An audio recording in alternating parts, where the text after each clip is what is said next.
A single cruise ship can cost more to build than an entire NFL stadium, and it starts losing money the moment it leaves the shipyard. Before a single passenger ever steps on board, before a single drink is served at the pool bar, the company already owes hundreds of millions of dollars. And somehow, this is still one of the most profitable businesses on the planet. Start with a number that stops most people cold. A modern mega cruise ship, the kind that carries 6,000 passengers and towers 20 stories above the water, can cost anywhere from $1 to $1.5 billion to build.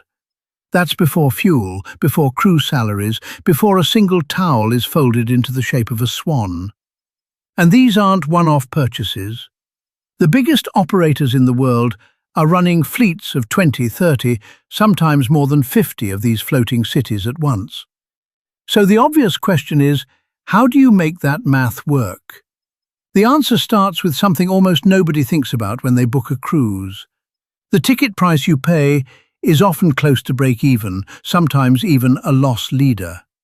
A 7-day Caribbean cruise, advertised for $400, might barely cover the fuel and staffing costs for that guest.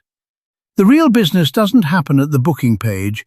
It happens after you're already on board, thousands of miles from land, with nowhere else to spend your money. That's when the second economy kicks in. Specialty dining that costs $40 extra per person. Drink packages priced at $70 a day. Spa treatments, shore excursions, photography packages, casino chips, Wi-Fi that can run $15 a day for a connection barely strong enough to send a text message. Industry estimates suggest onboard spending can generate nearly as much profit as the ticket itself, sometimes more. The ship isn't just a vacation, it's a self-contained economy where you're the only customer for a week, and there's no competitor 2 blocks away. Then there's the part almost nobody outside the industry understands: the flag on the back of the ship.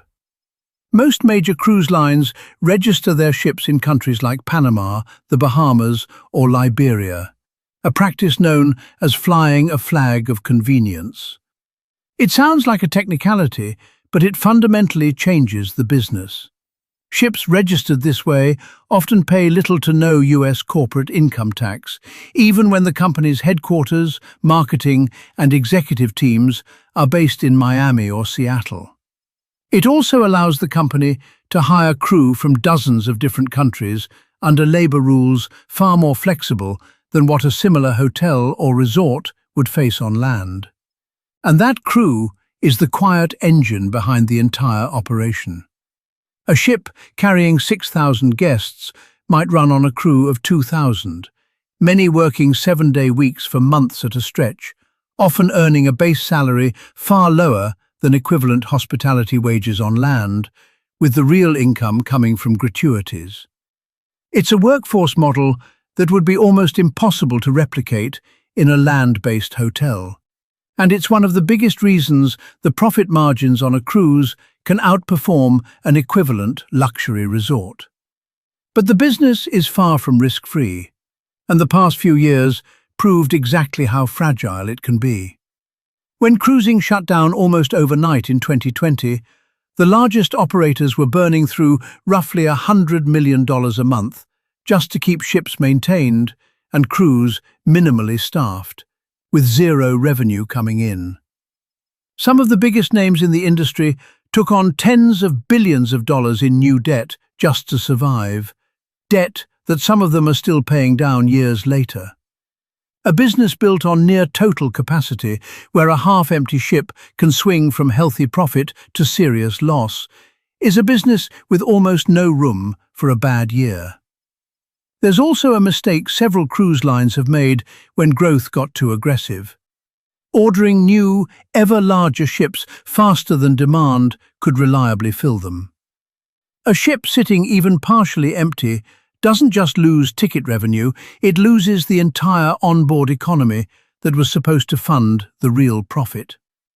The companies that survived the hardest years weren't always the biggest. They were the ones that hadn't overextended their fleet before the storm arrived. So when you look at a cruise ship gliding out of port, what you're actually looking at is a floating hotel, a floating casino, a floating mall, and a floating tax strategy, all bolted onto one hull and set loose in international waters.